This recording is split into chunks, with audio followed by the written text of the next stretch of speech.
Familia, muchas bendiciones. ¿Cómo estamos? Buenas noches. Bien contento de estar en casa. No están para saberlo, ni yo para contarlo, pero desde los 7 años a los 24 que nos casamos Gavita y yo, y todavía otros, no sé si 5 años más, vivimos en el Estado de México. Así es de que somos ¿cómo se nos dice ahora? Somos mexiquenses y seguiremos siendo. Lo traemos tatuado, les enseño. Bienvenidos todos. Gracias a nombre de sus hijos y de su descendencia, gracias por hacerse este tiempecito para todos aprender de todos, reflexionar juntos y tomar nota de las cosas que el Espíritu a través de su palabra y esas historias que un servidor va a contar, pues nos llevará a la reflexión, ¿no? Para ponerla finalmente por obra. Un amigo mío escribió un libro que se llamaba algo así como Los 10 mandamientos en la crianza de sus hijos. Pero resulta que no era papá. Tan pronto se hizo papá, le quitó los mandamientos e hizo otro libro que decía Los 5 consejos de todo padre que quiere educar a su hijo en el temor de Dios, ¿no? Pero tuvo el segundo hijo y le quitó también la palabra consejos y puso 3 pensamientos en la crianza de sus hijos. Pero le vino el tercero, bro. La piel de Judas le decían al chavito. Y dijo algo así como, ¿alguien sabe cómo rayos criar a un escuincle? Ese fue su bestseller, de hecho. No, este libro donde pongo estas reflexiones se llama Pastorea a tu hijo adolescente y lo tenemos esta noche disponible al final. Y es un poco la base de estas reflexiones, 4, quizás 5 que quiero traer en esta noche para su consideración. Pero me gustaría comenzar en esta parte de bienvenida, nuestro seminario, leyéndoles el prólogo del libro, si me lo permiten. ¿Sí?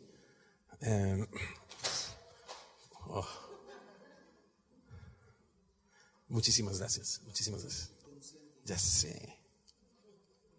Gracias.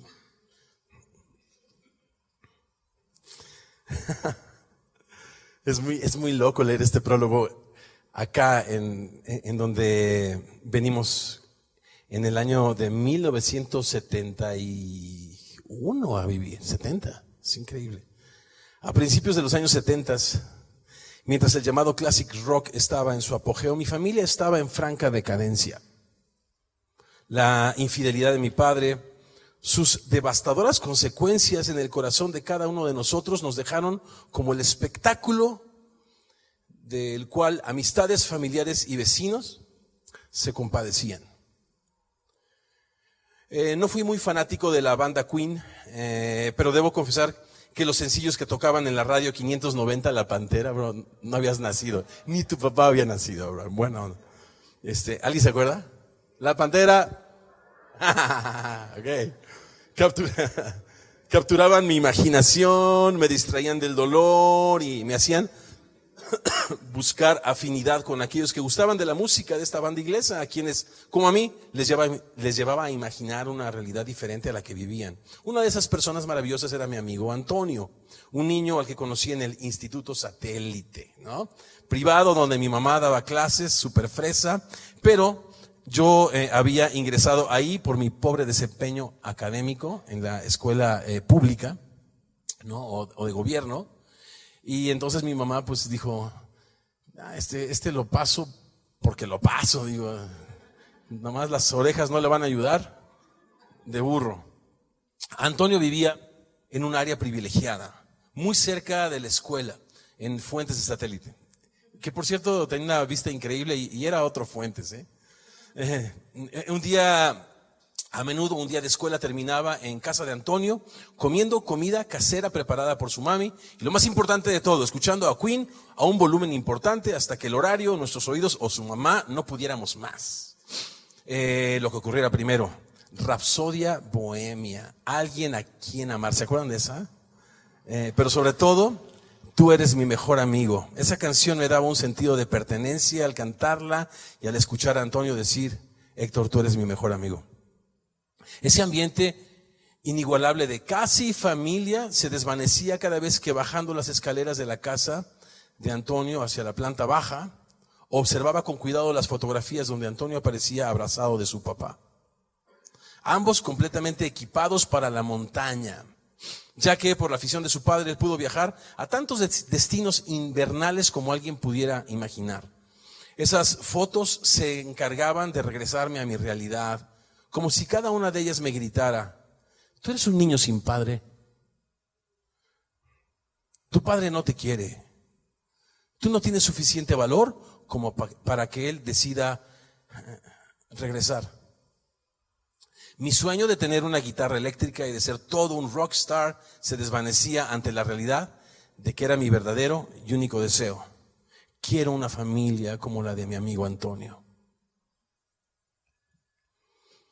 La siguiente década pasaría sumamente rápida para mí, tanto en el plano familiar como en el profesional.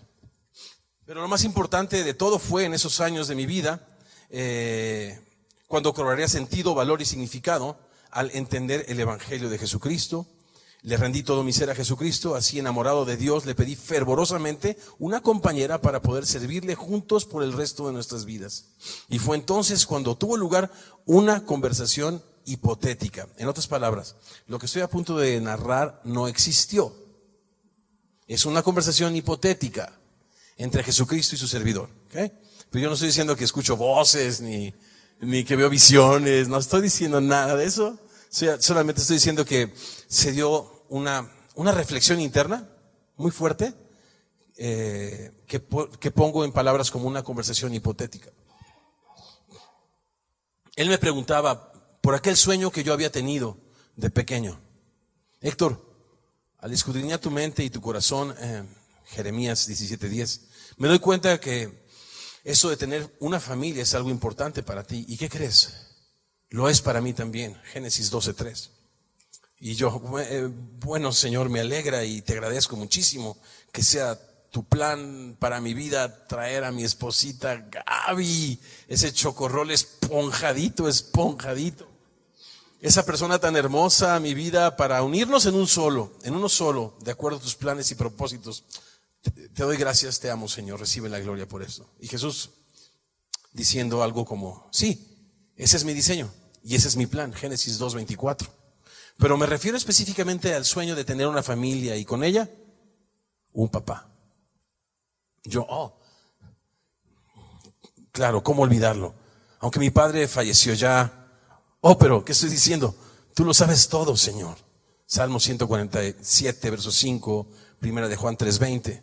Lo que quiero decir es que mientras vivía, Él cerró su corazón a ti. Y en consecuencia a nosotros también. Por lo tanto, con toda honestidad, Señor, yo perdí ese sueño. Yo perdí el interés. O simplemente dejé de pensar en eso. Jesús, eso supuse. Pero yo no me olvidé de tu sueño. Y habiendo escuchado cada una de sus oraciones y conocido tu clamor, me ha placido concederte lo que anhelabas al unirte en matrimonio con Gaby. Haré realidad tu deseo de tener un papá que me ame, que me tema, que me sirva. Así que toma lápiz y papel y describe ese papá tan amoroso como lo imaginas, tan sabio, enfocado como crees tú que alguno que conoce mi gracia deba ser. Y describe cómo debería comportarse con sus hijos. ¿Lo tienes? Bien, ahora mírate un espejo, porque al redimir tu historia y devolverte todos esos años que tu papá no aprovechó, le daré a tu familia ese padre que siempre soñaste, y ese padre serás tú. Y les mentiría si les dijese que solamente es una composición bonita.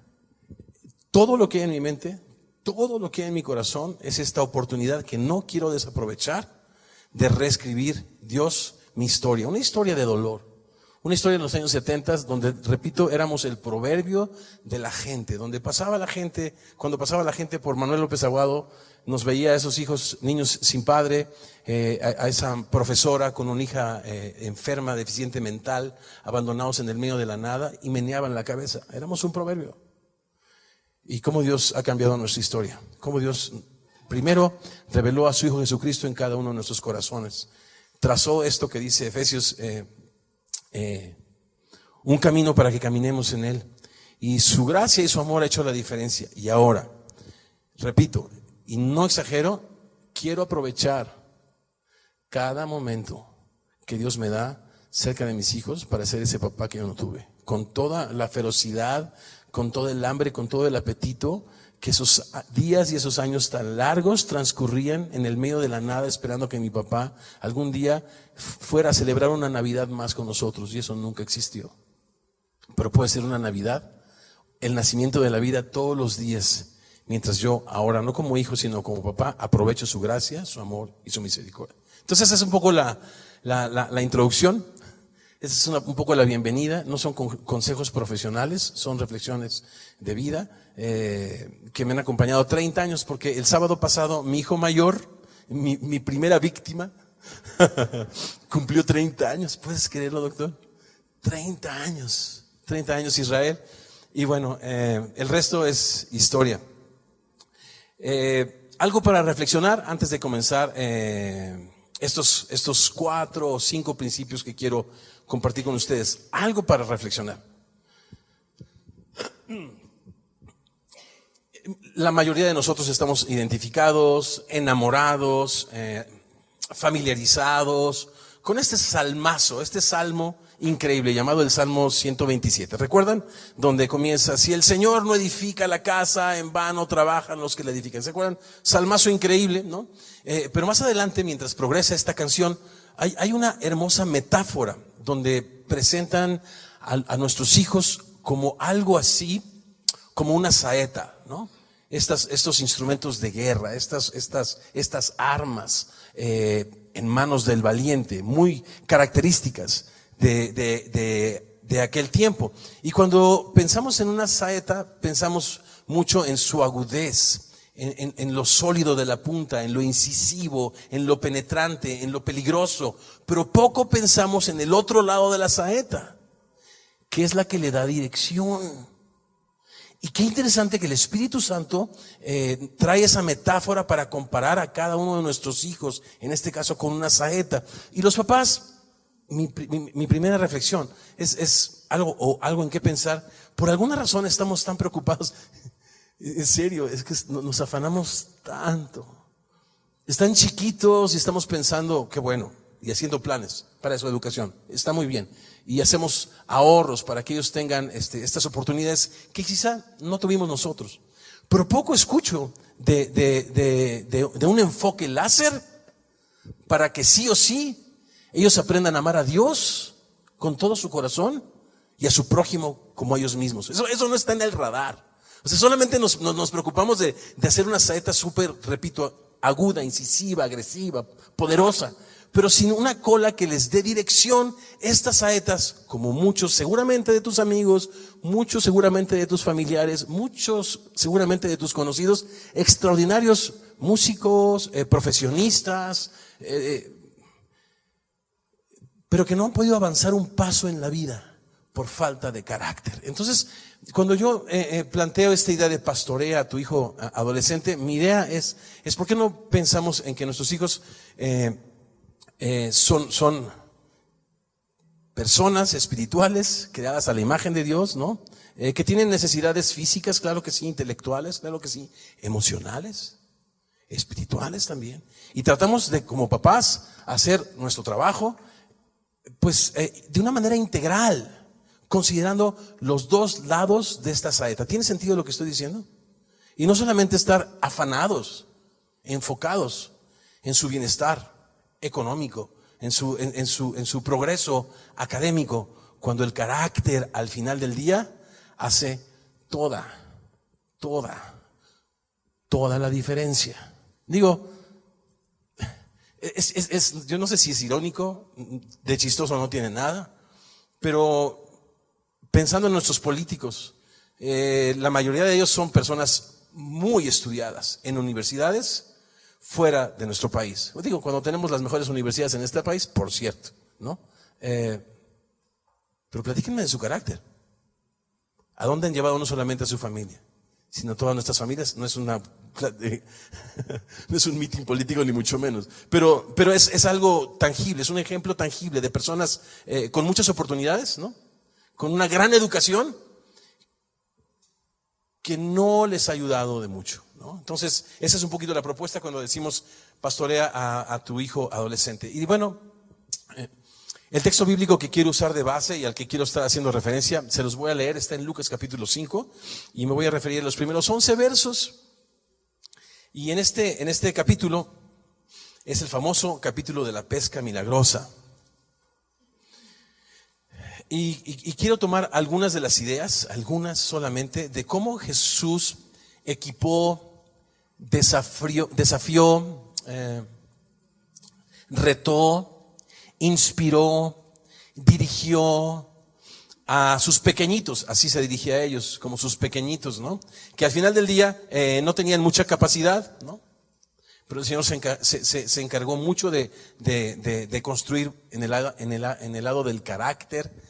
Y estos pequeñitos, sin capacidad, parece ser que no muchos, quizá uno era el más destacado, llamado Judas Iscariotes. Ese sí que era talentoso, pero no tenía tanto carácter, por cierto. El resto de ellos trastornaron el mundo y llenaron el mundo del Evangelio de Jesucristo. Y en este capítulo, creo yo, en estos versos, hay bastantes cosas que podemos reflexionar en pastorear a nuestros hijos adolescentes. Y bueno, por supuesto que estaremos pensando en adolescentes, pero uno nunca deja de ser papá. Y yo tengo un hijo de 30, como les decía, y una hija de 20.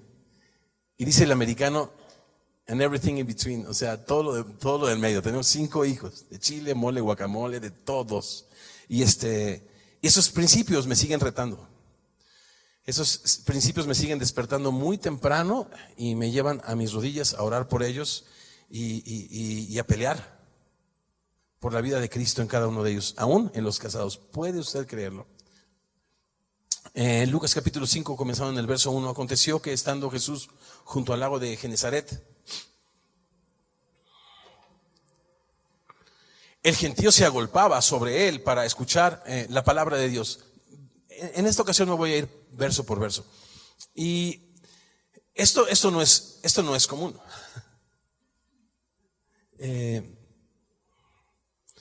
El libro de Romanos en el capítulo 3 dice, no hay quien entienda, no hay quien busque a Dios, no hay ni siquiera uno. Jesús a sus discípulos les dice, ustedes no me buscaron a mí, yo he venido a buscar y salvar lo que se había perdido. Esta cuestión de un adolescente, de un joven, de un ser humano buscando a Dios, eso, nos lo cuenta la religión, pero la Biblia nos dice que es Dios el que vino en la persona de Jesucristo a buscarnos y a salvarnos a cada uno de nosotros.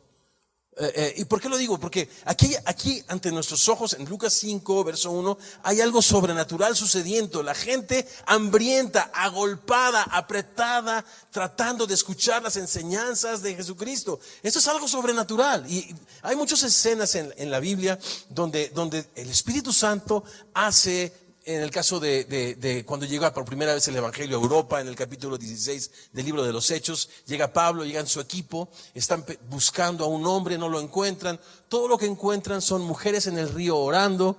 Ellos van a ese río, empiezan a hablar el Evangelio de Jesucristo y dice, y Dios, el Espíritu hizo que esta mujer Lidia estuviese atenta a lo que Pablo decía. Esta es mi primera reflexión. El que nuestros hijos tengan oídos para Dios, si es que queremos construir el área de su carácter, es algo sobrenatural. Cuando empiezan los comportamientos extraños, cuando de niños escuchan toda la música que te gusta, ¿no? Escuchan Torre Fuerte, pero de repente empiezan con sus propios gustos, ¿no? Y empiezan con unas cosas bastante extrañas, ¿no?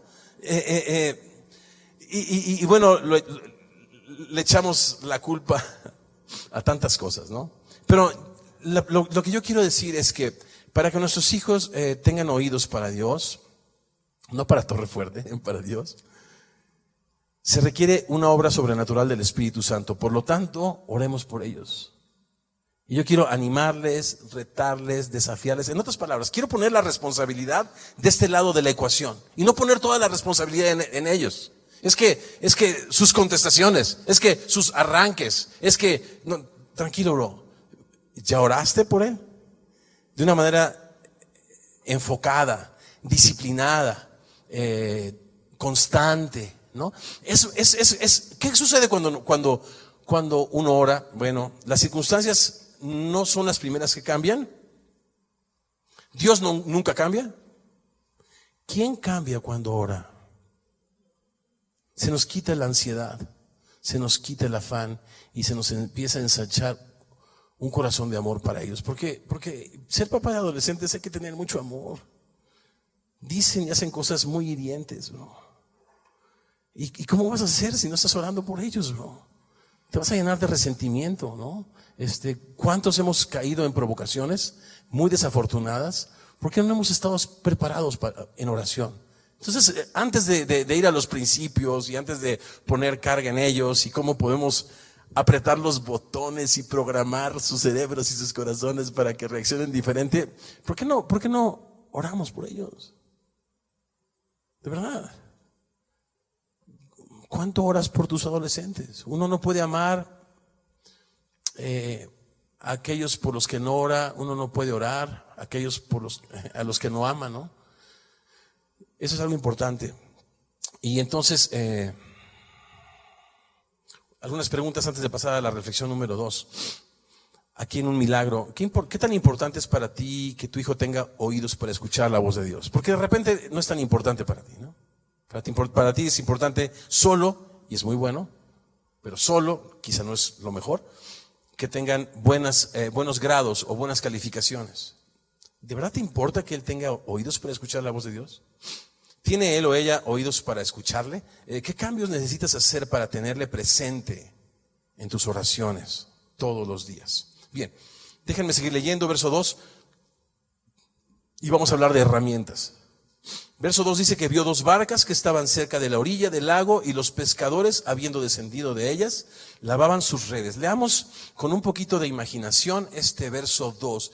¿Cuáles pueden ser las circunstancias alrededor de este verso 2? Nosotros que conocemos la historia sabemos que estuvieron toda la noche trabajando. Nosotros que conocemos la historia sabemos que no pescaron absolutamente nada. En otras palabras, las circunstancias son derrota, ¿estás de acuerdo? Y número 2, ¿cuál pudiera ser el mayor interés en estos aprendices? ¿Cuál podría ser el mayor interés? De Jacobo y Juan, pues ellos eran fifís. Ya Pirurris ya pasó de moda, ¿verdad? Ellos eran fifís, ellos tenían siervos. Yo no sé si tenían una gran necesidad de llevar alimento a su casa porque eran personas aristócratas, al parecer, por lo que leemos en los evangelios, tenían siervos. Pero seguramente Pedro era un trabajador que vivía el día. Yo creo que él tenía necesidad del sustento de ese día en particular. Entonces, cuando hablamos de herramientas, pudiéramos pensar a simple vista, las herramientas del Señor son 2 barcas junto a la orilla, el aire, que tiene una proyección, el mejor conductor del sonido, y va hacia las montañas de Galilea, donde se puede hacer un auditorio perfecto al natural, y esas son las herramientas del gran maestro. No.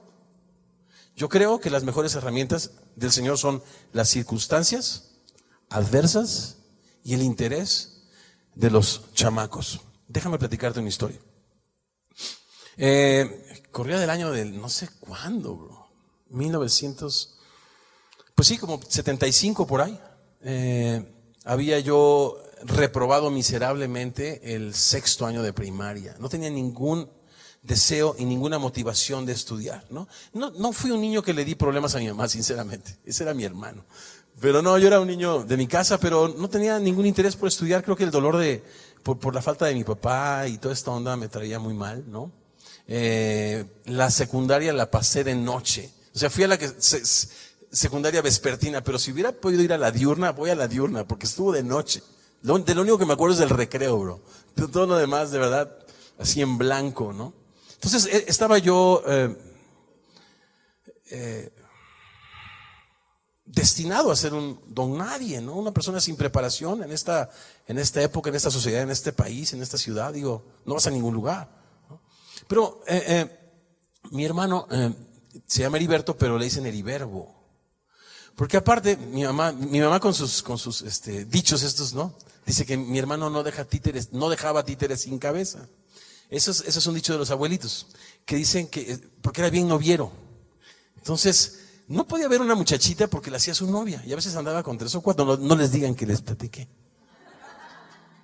Pero yo solamente, en toda mi etapa de adolescente, tuve una noviecita santa. Y ni siquiera yo le hablé, ella me habló a mí. Pues no vio a ese títere y lo dejó sin cabeza también. Heriberbo, ¿no? Heriberbo. Entonces verbo mata carita. Y y yo tenía una necesidad muy grande de aceptación, la herida del rechazo a mi papá, que me decían no vales, no tienes, no mereces. Me dejó con esta necesidad constante de aprobación, de aceptación y estas cosas. Y de repente descubrí que había un instrumento que hacía a la gente famosa y popular. Se llamaba la guitarra. Dije, oh, qué increíble, ¿a poco? Y entonces le pedí a mi mami, eso me lo tomo después. Y le pedí a mi mami que me comprara una guitarra, y mi mamacita, bueno, pues yo no sé qué hizo, pero me compró. Fuimos al centro de la Ciudad de México, me compró una guitarra súper padre, ¿no? Y aprender rápido a tocar la guitarra, y pronto me volví una persona popular, con mi amigo Carlitos, por supuesto. Y nos inscribimos al Conservatorio Nacional de Música. Mi mamá me inscribió al Conservatorio Nacional de Música a los 15 años, estaba así a puntito, ya casi para no entrar. ¿Y cuál fue mi sorpresa? Que me convertí en el estudiante más destacado de mi generación.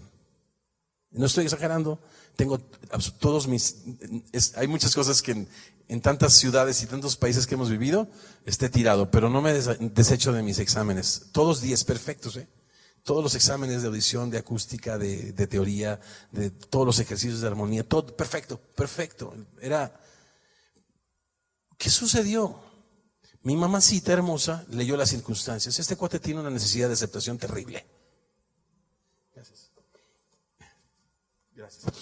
Y tiene interés por la guitarra. 2 más 2 son 4.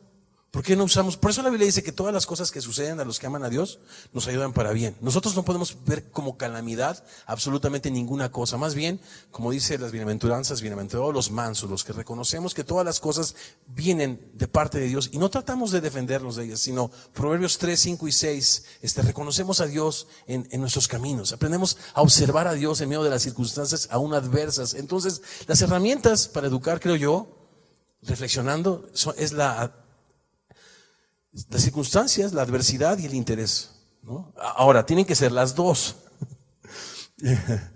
Hay un bajista que se llama Victor Wooten. Se dice que todavía sigue siendo el mejor bajista del mundo, pero esto cambia cada 24 horas. O sea, eso no puede ser posible. Pero él tiene la historia de muchos otros bajistas que tenían hermanos músicos. Y la clásica historia que llega el papá con la batería, el bajo y todo, y él era el pequeñito. Entonces los hermanos que corrían más, pues sobre la batería. Él quería ser baterista, ¿no? Las circunstancias solo le dejaron el bajo y su gran apetito y hambre por la música le convirtieron en el mejor bajista del mundo de su generación. Otra vez, circunstancias e interés. Entonces, pensemos 2 veces antes de tratar de defendernos de las circunstancias adversas y más bien pidámosle a Dios sabiduría. Fíate del Señor de todo tu corazón. No te apoyes en tu propia prudencia. Reconoce a Dios en todos tus caminos. Él enderezará tus veredas. Te hago unas preguntas de reflexión antes de pasar al siguiente principio. Un milagro es el primero, herramientas es el segundo. Y acá unas preguntas. ¿Eres de los que evitan a toda costa que sus hijos sufran? ¿O más bien eres de los que ayudan a entender, a navegar y aprovechar las diferentes circunstancias que están constantemente enfrentando? Jesús dice, en el mundo tendrán aflicción. Es una necedad, es un absurdo tratar de impedir que nuestros hijos sufran. Es un absurdo, necesitamos acompañarlos, creo yo, y ayudarles a discernir, a navegar y a aprovechar las diferentes circunstancias que ellos presentan. Después, haz una lista de las cosas que despiertan más el interés de tu hijo. Por alguna razón, nuestra cultura platica poco con los muchachos. Conocemos bien poquito de sus intereses, bien poquito de su música favorita, de su artista favorito, ¿no? ¿Cuáles son los intereses? Ahora, si platicamos poco con los muchachos, y sus intereses todo el tiempo están cambiando, va a ser bien difícil de verdad sintonizarnos, sino con toda intencionalidad escribimos, después de una buena charla, las cosas que más despiertan su interés. Aquellos que tienen más de 3 hijos, más de 2, dice mi hermano que solo tuvo 2 hijos él, porque solo tenía 2 brazos. Pero yo me las ingeniaba, el tercero me lo ponía aquí, bro. Y mi esposa, y 2 brazos de mi esposa, 5, ¿no? Pero lo que descubrí, muy pronto, es que puedes tener un día súper ocupado, donde te enfoques en los 5 y al final termines súper cansado, súper drenado y no pasaste tiempo con ninguno. Lo que yo hacía cuando estos niños eran adolescentes es hacer una cita, y hasta el día de hoy hago una cita. Oye, me encantaría tomar un café contigo o invitarte a comer. Ahora lo que hago es los invito a hacer un viaje. Tengo un chiquito de 25 años que me dijo, no sé, papá, hace unos meses, por alguna razón, a pesar de que nuestra relación cuando yo era adolescente era muy buena, siento que estamos distantes. Entonces, la verdad es de que eso me ha sonado todas las campanas y me ha hecho reflexionar mucho, y estoy aprovechando cada viaje que tengo o cada oportunidad, porque él está terminando la escuela, para platicar con él, y le encanta platicar. A mí no me encanta platicar, es horrible. Y sé que mi esposa necesita platicar y mis hijos necesitan platicar, y me hago el tiempo y me armo.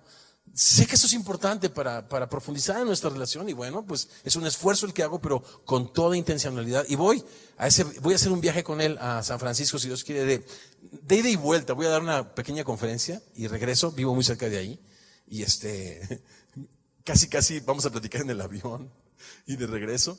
Pero ya tengo mi lista de las cosas que quiero preguntarle, de las cosas que quiero conversarle, porque va a ser difícil que tus hijos te platiquen algo si tú no abres tu corazón, si tú no eres vulnerable, ¿no? ¿Cómo te van a platicar algo que están enfrentando, que están luchando, si entre ellos tú eres perfecto, tú eres impecable?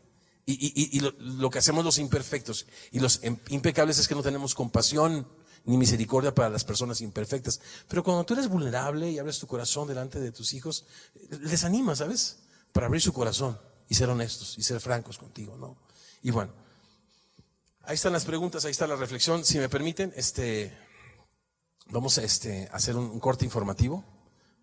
Necesito tomarme una medicina rápido. Doctor, ¿me permite? Voy a tomar mi medicina. ¿Me dan 30 segundos?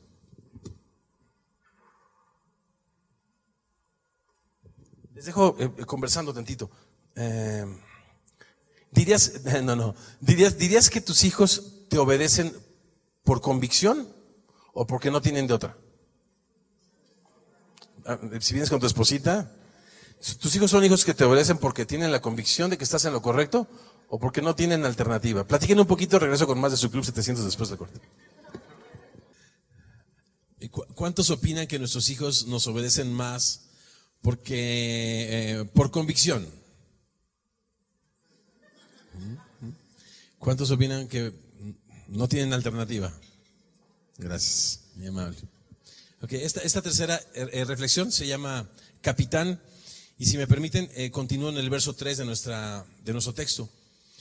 Entrando en una de aquellas barcas, la cual era de Simón, le rogó, interesante, que la apartase de tierra un poco, y sentándose enseñaba desde la barca a la multitud. Cuando terminó de hablar, dijo a Simón: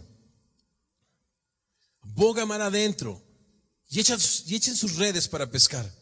Y respondió Simón y le dijo: Maestro, toda la noche hemos estado trabajando y nada hemos pescado, mas en tu palabra echaré la red. El libro de Lucas no fue en principio escrito para judíos, y la palabra que los judíos usan para maestro es la palabra rabí. Pero acá Lucas usa la palabra epistetes, que es como un término militar que habla de la relación entre una persona subordinada ante una persona de mayor rango. Por eso yo le puse capitán, ¿no? Boga mar adentro y echa tus redes para pescar, Pedro. Capitán. Toda la noche estuvimos pescando y nada conseguimos, pero en tu nombre echaré la red. Percibo que hay un respeto y una confianza tremenda en las palabras del capitán, aquel que se ha ganado el derecho de que sus consejos sean escuchados. Porque todo nuestro argumento para que nuestros hijos hagan cosas sensatas es porque lo digo yo, tan. Sinceramente, porque soy tu padre. Pero yo creo que en un discípulo de Jesucristo y personas inteligentes y civilizadas tiene que haber más argumentos. Digo, ese no es mal argumento, Digo, pero yo diría que ese es el as bajo la manga. Ya cuando no te queda otra, bro, ya sacas el as. Pero antes de sacar el as, puedes matar con una tercia de reyes sin problema, bro. Con un par de ases, digo, antes de sacar el póker, quiero decir. Entonces, y es esto. Es importante ganarnos el derecho de ser escuchados. Y les platico otra historia. Ay, Dios mío, es que me confundo con esta muchachita que me ha dado demasiadas historias. Casi todas las historias en el libro son de ella. Pero esta muchachita desde muy pequeña era muy precoz. Y andaba con esto de ponerse su vestidito y de pintarse y de arreglarse el pelo increíble desde que era chiquititita, ¿no? Y le digo, no te vayas alucinando, no te vayas fantaseando, que te falta mucho para tener novio. Ay, ¿no me vas a dejar tener novio? Bueno, sí, pero te falta mucho. ¿Cuándo me vas a dejar tener novio, papá?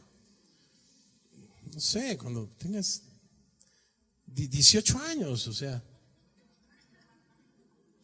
Cumplió 18 la Angelita y me dijo, papá, te presento a Pepe. Mis amigos no saben que no estoy exagerando. Es muy triste mi historia, bro. No, mi historia es muy triste. Así fue, ¿no? Y en el Inter tuvimos charlas, pero acaloradas, ¿no? Porque esta nena desde pues por ahí de los 9 años vive en Estados Unidos. Entonces allá no se llama noviazgo, se llama simplemente salir, going out, ¿no? Pero un muchachito que tú le dices sí cuando te invita a salir, ya por alguna extraña razón se le transmiten todos los derechos de la persona, ¿no? Y se siente con todos los derechos y con ninguna obligación, por cierto, ¿no? Y yo trataba de explicarle los términos. Mira, going out, ¿no? Es una cosa. Este rollo de dating, ¿no? De salir es otra cosa. El noviazgo, y así nomás. Papá, estás bien anticuado. O sea, eso no se usa ya, papá. O sea, este rollo de, ¿quieres ser mi novia? O sea, nada que ver, papá. O sea, esto es otro tiempo. O sea, la gente sale. ¿Cómo te explico? No, es que la gente sale, no.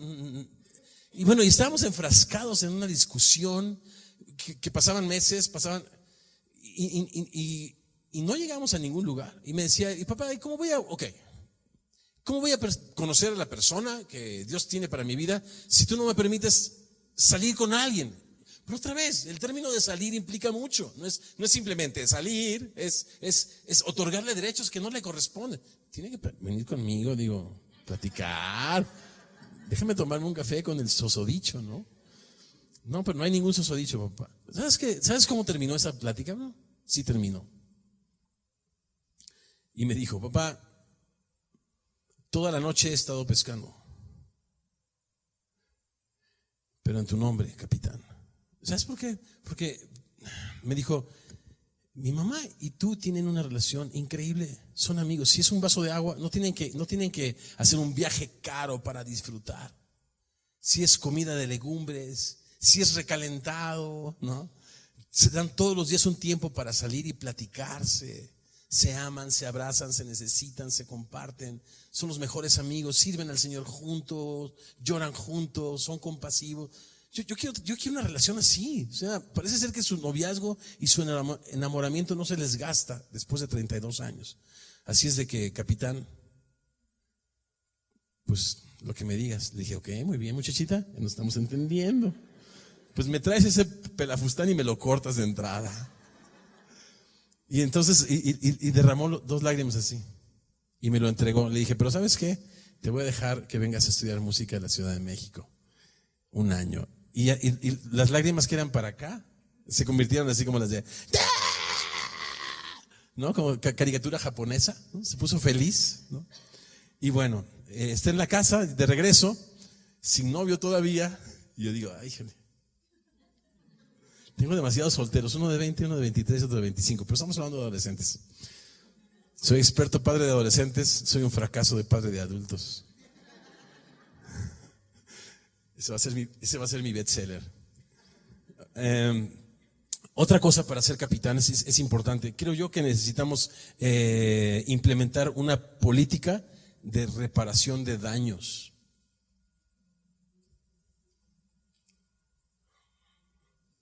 Déjenme leerles. Pasó el Día del Padre, me encantan las cartas, tengo muchos hijos, no les voy a aburrir con tantas cartas, pero esta me la escribió, dice, me encantaría devolverte todo el estrés que te he causado, papá, te lo prometo, pero como no puedo, te estoy dando un poco del pelo que se te ha caído.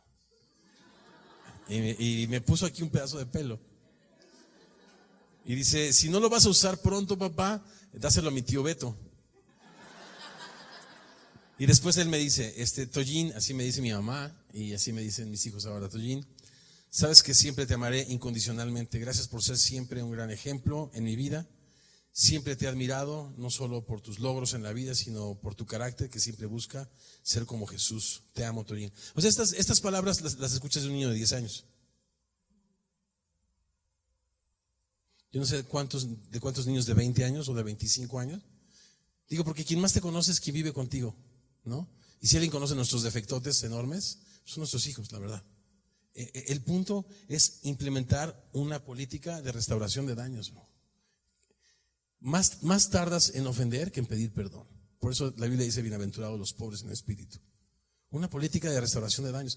Yo chiquito, ahora que fueron, a él le gusta solo el fútbol y ahora con lo de la Champions, ya sin Cristiano Ronaldo, perdió un poco de sentido la Champions para él. Pero el partido de la final, por alguna razón estábamos en Tijuana sirviendo y él me expresó que quería verlo, entonces le hice abrigar expectativas de que íbamos a ir a un lugar, pero por alguna razón hablé muy rápido, hablé muy fácil, le hice una promesa que no pude cumplir, terminamos en cualquier otro lugar, pues para darle gusto a las niñas que también iban, y el cuate se sentó solo en una mesa y empezó a llorar. Para él era importante, y tenía 24 años, y esto se suscitó una plática, ¿no? Y le pedí perdón, pero fue una oportunidad para arreglar muchas cosas que estaban por ahí sueltas. Ahora, yo no esperé que pasaran de los 14 a los 24 años para tener una plática con él, ¿no? O sea, la idea es de que todos nos equivocamos muchas veces de muchas maneras. Necesitamos implementar una política de daños inmediata. No se ponga el sol sobre tu enojo. O sea, necesitas, si ofendiste, ¿y cómo sabes si ofendiste? El Espíritu Santo te convence así rápido, te pierdes la paz, pierdes el gozo, ves la cara triste de tu hijo, ¿no? Y yo creo que cuando una relación, porque hay ofensas a veces complicadas y hay mucho más que platicar, pero puedes comenzar pidiendo una disculpa sincera, de todo corazón, ¿no? O sea, yo pienso que los capitanes, los que se ganan el derecho de ser escuchados, son personas que ante los ojos de sus muchachos lucen como personas sinceras, vulnerables y temerosas de Dios. Hay una epidemia en el cristianismo que se llama el doble discurso. En la época de Jesús se llamaba fariseísmo, ¿no? Donde decimos una cosa, pero hacemos otra cosa. Somos increíblemente extraordinarios espadachines esgrimiendo escrituras, pero tratamos a su mamá como una sirvienta. Eso se tiene que acabar. Digo, yo sé que estoy poniendo ejemplos un poco grotescos, ¿no? Pero para despertarnos un poco, pero eso se tiene que acabar. Si tú quieres, porque tan pronto tus hijos adolescentes estén en un momento donde se les dé la opción de obedecer por convicción o porque no tienen de otra, si tú no eres su capitán, si tú no te has ganado el respeto para ser escuchado, ellos no van a honrar tus palabras, no van a honrar tus consejos, no van a seguir tu ejemplo, ¿no? Digo, ahí hay mucho que platicar, hay mucho que reflexionar, y si me permiten, antes de pasar a la penúltima reflexión, les hago unas preguntas. ¿Cuándo fue la última vez que tu hijo te dijo que quería ser como tú? De chavitos todos nos dicen, ¿verdad que sí? Y todos quieren ser pastores, y todos quieren ser guitarristas, todos quieren ser doctores, ¿no? Empiezan a crecer y tienen gustos diferentes. Que solamente sea eso, y no que sean otro tipo de razones. ¿Dirías que tu teología, tu concepto o tu fe es más teórica o es más práctica?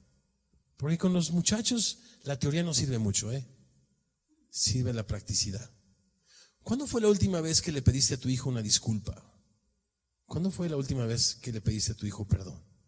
Y le hiciste una promesa de no levantar más tu voz, de no intimidarlo con tus gritos quizás, ¿no? ¿Qué disciplinas estás cultivando para mantener tu vitalidad espiritual? Porque es difícil ser papá. O sea, ser ejemplo es complicado. Tener bien establecidas mis prioridades es complicado.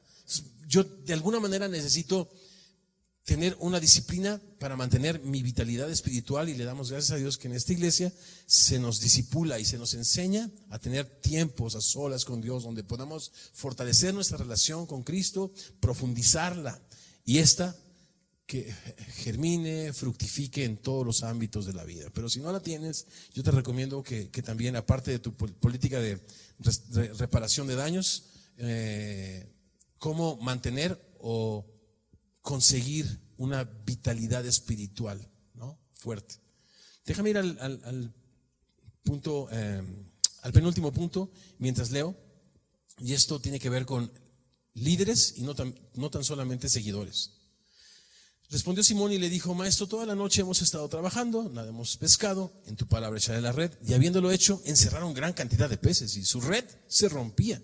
Entonces hicieron señales a los compañeros que estaban en la otra barca para que viniesen a ayudarles. Y vinieron y llenaron ambas barcas de tal manera que se hundían. Esta parte del relato me gusta mucho porque como solemos educar nosotros, solemos resolverles todos sus problemas, ya sea económicos, ya sea dilemas en la vida.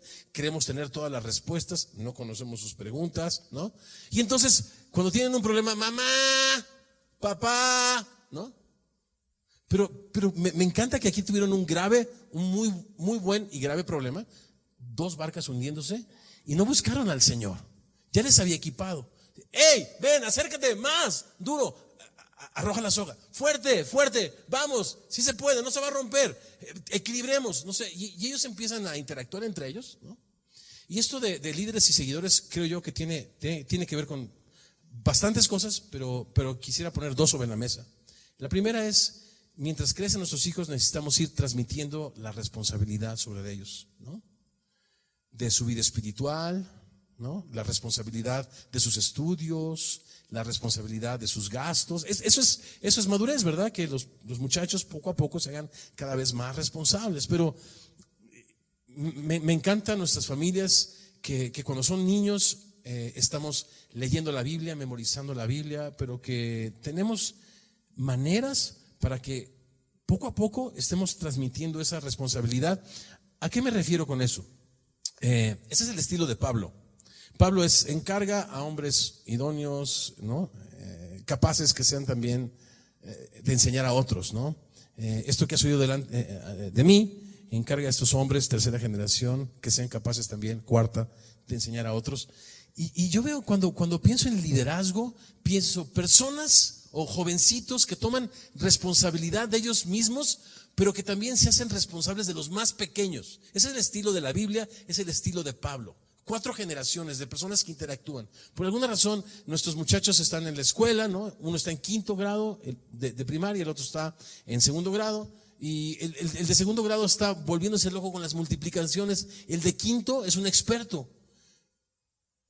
Pero no proveemos la comunicación, no hemos modelado esta idea, no hemos transmitido la responsabilidad que tiene el hijo mayor sobre el hijo menor. Yo estoy a punto nos encanta a todos esta idea de que los hijos cooperen en casa y que cada uno lave sus platos, ¿no? Pero desde que mis hijos eran pequeños es lo tuyo y algo más. O sea, ¿por qué no eres huésped, bro? Si fueses huésped, encárgate solo de tu tarea. Encárgate solo de tus platos que ensucias. Encárgate solo de tu cama. Pero ¿qué crees? Somos una familia y todos vemos por todos. Entonces el mayor cuida del menor, porque si no vamos a caer en este principio de Caín. Caín, ¿dónde está tu hermano Abel? A quien había asesinado por envidia. Y de la manera más grosera y retadora le contesta hacia Dios: ¿acaso yo soy guarda de mi hermano? Y poniéndonos la mano en el corazón, así educamos. En el principio de Caín, donde cada uno, en el mejor de los casos, se encargan de sus cosas. Pero nosotros somos una familia. Y en una familia tenemos responsabilidades. Y la responsabilidad no es solamente de ellos mismos, sino de los más pequeños, ¿no? Eso es lo primero que quiero decir en cuanto a líderes y seguidores, o seguidores. Personas que cada vez dependen más de Dios, ¿no? Y usan más los recursos y talentos que Dios les confía. Pero lo segundo que quiero decir, si hay muchos rasgos de un líder en la Biblia, y el libro de Nehemías, nos arroja muchísimos y muy buenos. Pero como comienza el libro de Nehemías, y no lo voy a narrar porque todavía tenemos un poquito más que conversar, es este punto de que Nehemías, como copero del rey, está en Azusa, capital del reino, en un momento muy privilegiado. A pesar de ser hebreo, él está disfrutando pues de los manjares del rey, ¿no? Pero viene su hermano y le hace saber que de aquellas personas repatriadas a Jerusalén están en una gran calamidad. Y cuando él se entera, porque primero pregunta y después se entera de su gente en Israel, que están siendo repatriados, que está Dios cumpliendo estas promesas y esa profecía de que Israel regresaría a su tierra, él llora, él se quebranta, llora. Y aquí hay un principio. Él después es, repito, la palabra Nehemías significa dirigido por Dios o consolado por Dios, o Dios consuela. Es un líder de acuerdo al Espíritu. Y la primera característica es que la causa de un líder es mayor que él mismo. Y yo creo que también como papás en eso fallamos terrible, bro. ¿Por qué estudiar una carrera? Bueno, para ser exitosos en la vida, ¿ok? ¿Y para qué quieres ser exitoso en la vida? Bueno, pues, no sé, para casarme, tener hijos, no sé. Y a veces la razón no es más allá de nuestros muchachos, Qué triste. Cuando la Biblia nos dice, nos muestra a Jesucristo que siendo rico, por amor a nosotros hizo pobre para enriquecernos con su pobreza. Cuando Él nos habló, o sea, lo que quiero decir es que por alguna razón estamos creando personas egoístas que solamente piensan en ellos y en autosatisfacerse. ¿Y qué es lo que estamos creando? Bueno, pues una generación de suicidas. Porque aquellos muchachitos, jovencitos que se suicidan son personas que no le toman sabor a la vida. Y Jesús dice que para tomarle sabor a la vida necesitas aprender a pensar en otras personas. Jesús dice, es mucho más feliz el que piensa en otros que el que piensa en sí mismo. El que vive para dar que para recibir. Entonces, en nuestra educación, qué importante es que no todo se trate de nosotros. Es terrible eso. Es terrible. Tengo unas preguntas que, pensando en eso, escribí para leértelas antes de pasar al último punto.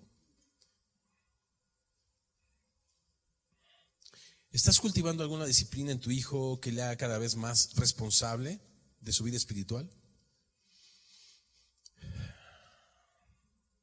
¿Dirías que en tu casa impera la mentalidad de Caín?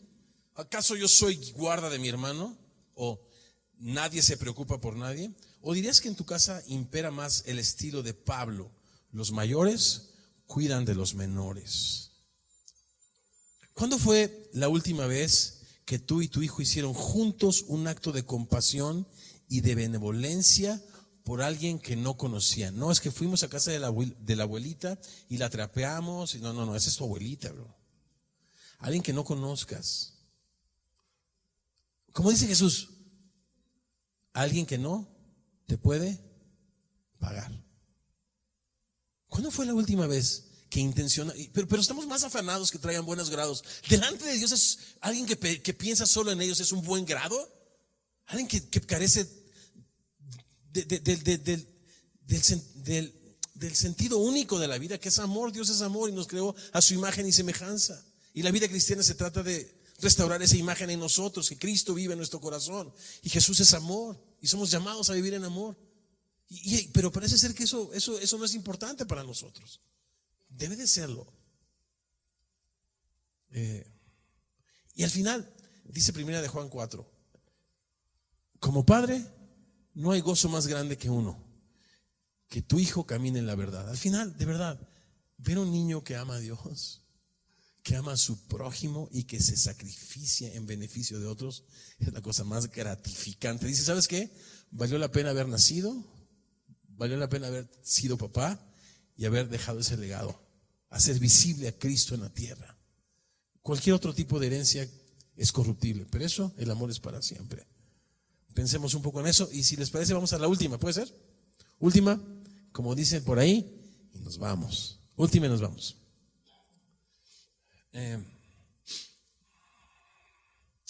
Y es la evaluación. La evaluación. Hijo, este es todo un rollo. Pero les leo el texto. Viendo esto, Simón Pedro cayó de rodillas ante Jesús diciendo: apártate de mí, Señor, porque soy hombre pecador. Porque por la pesca que habían hecho, el temor se había apoderado de él y de todos los que estaban con él, asimismo de Jacobo y Juan, hijos de Zebedeo, que eran compañeros de Simón. Pero Jesús dijo a Simón: no temas, desde ahora serás pescador de hombres. ¿Qué dirían por las palabras de Jesús? ¿Que le puso 10, que le puso 8, que le puso 5 o que le puso 0? ¿Cómo lo evaluó el Señor? No temas, desde ahora serás pescador de hombres. ¿Le suena un 5? ¿Le suena un 8? ¿Le suena un 10? Suena como a 10, ¿no? Pero ¿qué calificación le pones a un bueno para nada que no aprendió a pescar en la noche en el mar de Galilea? Digo, si lo único que eres pescador y a lo único que te dedicas es a pescar y no traes un mugroso pez a la casa, ¿sabes lo que eres? Eres un perdedor, bro. ¿Cómo evalúas a tus hijos? ¿Bajo qué óptica? ¿Se entiende? Estamos afanados con el cuadro de honor, bro. Pero Pedro no apareció en el cuadro de honor, de horror. Pero el Señor le da su medalla de reconocimiento a su sensibilidad, a su humildad, a su vulnerabilidad, a su honestidad, ¿no? Necesitamos aprender a evaluar a nuestros hijos con otra óptica, de verdad. Pobres chavos. A veces les evaluamos con la óptica que nos evaluaban nuestros padres, ¿no? Yo caí en blandito porque tengo una mamacita hermosa que siempre me dio gracia hasta el día de hoy. Siempre me ha dado gracia y ha visto en mí cosas que ni existen y me ha bendecido. Y si soy ahora lo que soy es por la gracia de Dios y por las palabras, el ejemplo y el amor de mi mami. Pero hay mucha gente que no cayó en tan blandito y evalúa a sus hijos como duramente sus padres les evaluaron, ¿no? A veces simplemente por ser músico. A veces simplemente por ser músico ya te desheredaron, bro. O sea, no fuiste un bueno para nada, erraste la profesión, ¿no? Pero ¿qué debemos de nosotros evaluar en nuestros niños? Ok. Les platico una historia y hago una reflexión final y terminamos. Con las preguntas, por supuesto.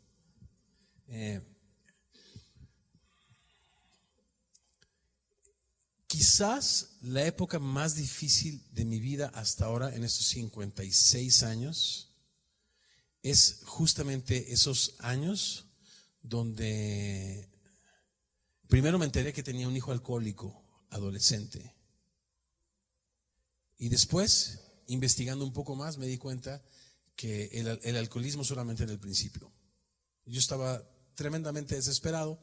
Y si me dices, bueno, estaba en riesgo tu trabajo, tu influencia como pastor en la ciudad de Chicago. Cuando estás en ese hoyo oscuro, ninguna de esas cosas valen. Solamente un corazón que llora por tu hijo, ¿no? Y no sabes cómo ayudarle, ¿no? Entonces cuando descubrimos, no les quiero dar los detalles, pero después de que había yo descubierto que él me estaba mintiendo, que tenía una doble vida y que era una persona alcohólica, mi esposa maneja el carro, mueve el carro para sacar después el otro automóvil y mueve el carro que él manejaba y se encuentra con que la llave de la guantera estaba cerrada. O sea, pues ¿desde cuándo alguien pone llave, no, en la guantera? Y ya sabes cómo son las espositas, ¿no? Tienen un 10º sentido. Dijo, no, aquí hay gato encerrado. Me huele a gato encerrado, y dicho y hecho. Abrió, no sé cómo abrió, consiguió un cerrajero y había gato encerrado ahí, ¿no? Había marihuana. Tuvimos la plática con él, le invité a comer a mi hijo. Por 3 días estuve orando, pidiéndole sabiduría a Dios, cómo tratar, cómo enfrentar este asunto. Yo le doy gracias a Dios que nunca perdí el corazón de mi hijo, no lo agarré resentido hacia mí, porque eso sería un doble problema increíble. Primero tienes que solucionar el tema del resentimiento y ya después lo demás, bro. Porque si no, es difícil ayudar. El corazón de un hijo rebelde regresa a la prudencia de un justo, pero no al corazón de otro rebelde. O sea, 2 rebeldes se repelen, pero una persona que teme y ama atrae el corazón de un hijo rebelde. Entonces, gracias a Dios, desarrollé desde hace mucho tiempo esta política de reparación de daños, pero sí tuve una plática con él después de que hablé con mi esposa, y tampoco esa es la plática que yo le recomiendo a todos los papás tener, pero sabía en mi corazón que esto tenía que hablarlo con él, y le dije, papá, si quieres vivir, tienes una familia que cree en ti, que te ama, pero si tú te quieres autodestruir, lo vas a tener que hacer solo, lejos de tu casa, papá. Vas a perder a tu mami y tu mamá llorando aquí junto a mí. Tus hermanitos, llévate tu batería, tu carro, todo. Pero piénsalo. Ya estoy un poco podrido a tus 18 años, ¿no? De decirte que no llegues después de las 10:30 de la noche, de que invitas bajos abajo a tocar rock y fumar quién sabe qué cosas y que son aceites. O sea, ya estoy un poco podrido, sinceramente. Y esta es la gota. No es gota, ¿no? Este es el litro que derramó el vaso, o sea. Entonces, pero el niño, mano, como Pedro, empezó a llorar. Se bebió sus lágrimas por 3 días y 3 noches. Dijo poco cuando después de 3 días volvimos a platicar. Regresó a la escuela. Cuando todos los vagos van en Estados Unidos en verano a sus casas, él dijo, yo no puedo estar aquí porque voy a encontrarme con todos los vagos. Y se fue y terminó su carrera. En ese periodo estudió muchísimo, nos cambiamos a California, se convirtió en mi mano derecha, acabó una carrera brillante con y sigue siendo un perrito, y sigue siendo salvaje, y sigue teniendo mi corazón, y sigo siendo su padre. Está casado. Y aún como casado, no me meto en las cosas donde no me debo de meter, pero sigo siendo su papá. Y sigo teniendo, porque a mí mi papá me dejó cuando yo era muy chavito, bro. Y Dios me ha dicho, no abandones a tus hijos. No los abandones, bro. Mi tendencia es abandonar, de verdad. Mi tendencia es next, las aventuras, ¿no? Una, otra, next. Pero estos no son aventuras, son hijos. Y este niño hermoso, lo voy a ver ahora, el miércoles va con su esposa. Perdieron un hijo en octubre. Viven en Chicago. Tiene un empleo donde Dios le está dando una gracia increíble. Está guapísimo el escuincle, lo amo con todo mi corazón. Y lo voy a ver el miércoles. Vamos a hacer café, vamos a platicar, vamos a ver la puesta de sol, vamos a andar en bicicleta, vamos a orar. Y es un perrito, hijo. Y si te lo presento, primero te va a oler.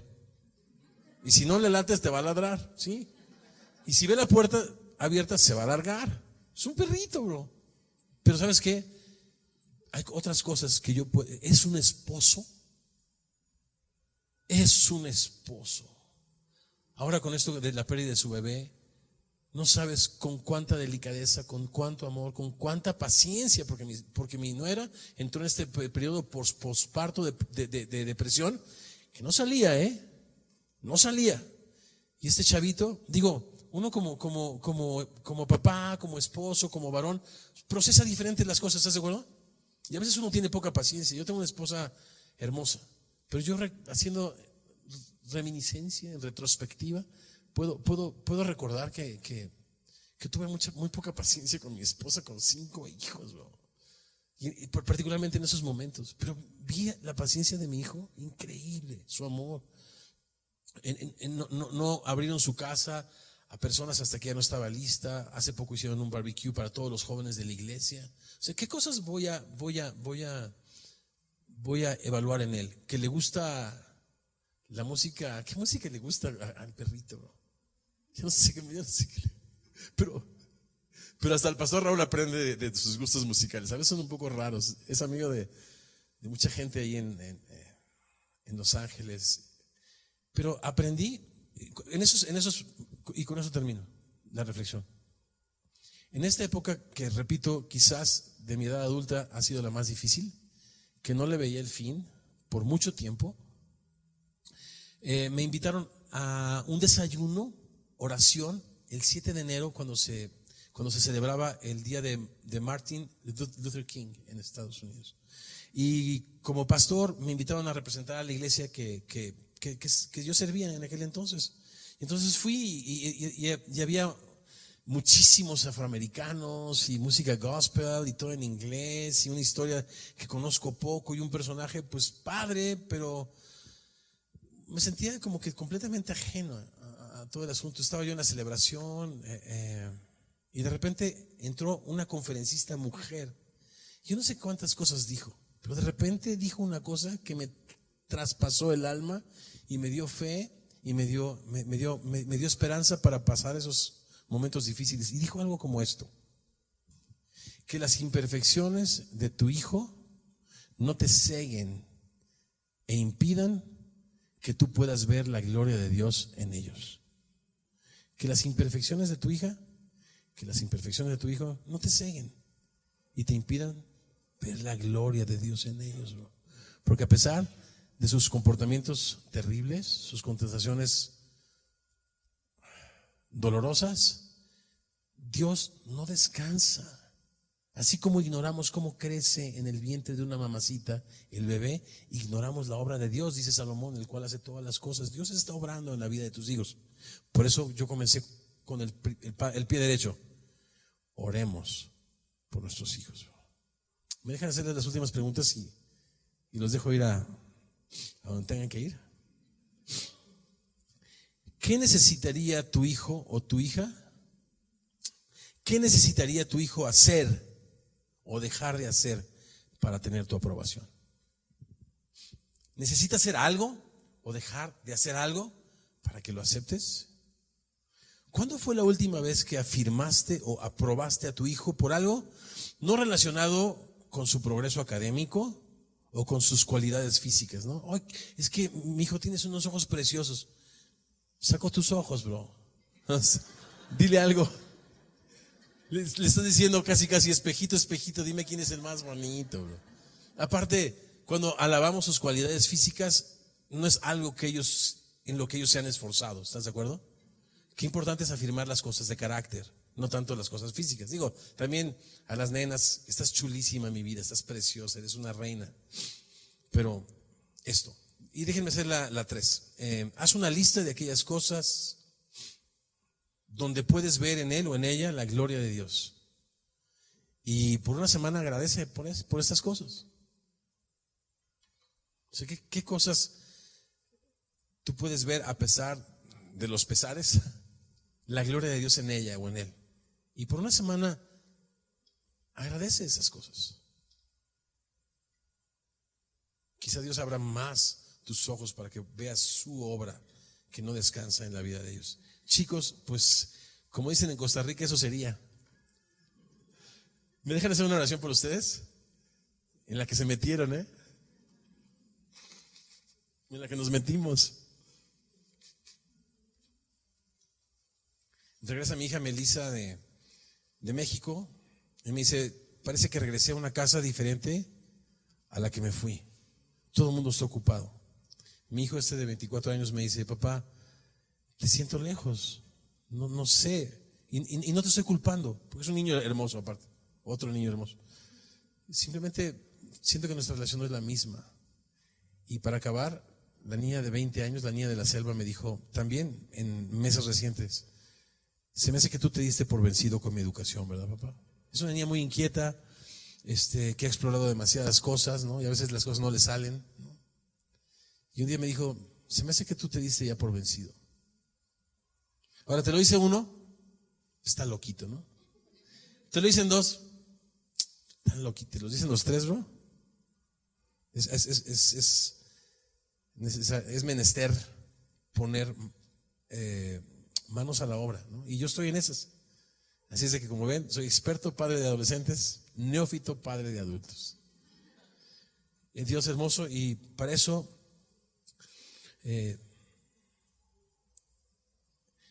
tu gracia es más que suficiente y más que abundante. Queremos agradecerte por la vida de estos pequeños que portan tu imagen y tu semejanza, Señor, y que no son nuestros, es una herencia, Señor, que hemos recibido de ti.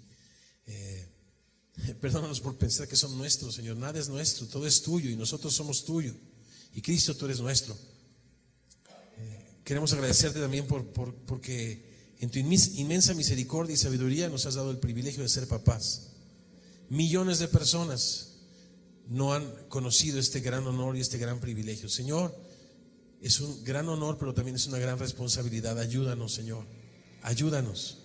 Y Dios, hemos reflexionado. Permítenos que las conversaciones con nuestra esposita y con nuestro esposito no sean estas conversaciones donde nos acusemos, donde apuntemos dedos el uno al otro, sino estas conversaciones donde con humildad y con vulnerabilidad compartamos las cosas que hemos reflexionado y pidamos ayuda el uno del otro. Somos un equipo. Y agradecerte, Señor, que nuestros hijos ni nosotros mismos somos productos terminados, Señor, y que tú llevarás a término lo que algún día comenzaste en Cristo en cada uno de ellos y en cada uno de nosotros. Oro por esos papitos, estas mamitas, Señor, que son estos artífices, Señor, que día a día forjan el futuro de este país donde nos has hecho nacer, crecer, reproducirnos. Sabemos que estos niños portan tu evangelio, que es la esperanza de México, Señor, y por eso queremos hacerlo con responsabilidad. Es un gran llamado el que nos has hecho, Señor, a ser parte de esta transformación que comienza en el corazón, Señor, hasta que toda tu gloria y tu conocimiento llene nuestro país. Oramos con esperanza, con alegría, con gratitud. Perdónanos también, Señor, nuestras fallas. Perdona también nuestros errores, Señor. Son muy grandes nuestros pecados, Señor.